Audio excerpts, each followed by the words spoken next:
Hello and welcome.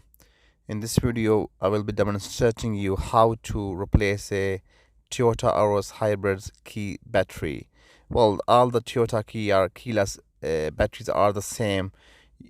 Uh, there's no special tool needed for this one. As you can see in the corner, press this small hook down there, and the key is open.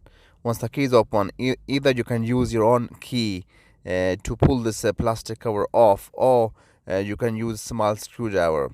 Once the key cover has been removed, there's a plastic cover which stops dust and water going in the battery. You can remove this with a small screwdriver, or you can push with your nails if you have a big nails. Once this cover has been removed, you just need to push this battery out, and the battery will pop out quickly. And you can replace the battery and follow the procedure backward, and the job is done.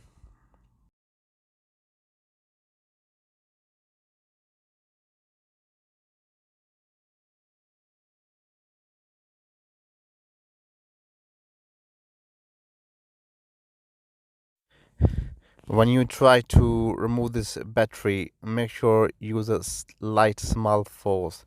You don't want to use too much force. That can damage the battery pins. That can damage the uh, key 4 pins which are connected to the battery, and the loss will be very expensive. And once the battery is taken out, replace the new one battery, and there we go.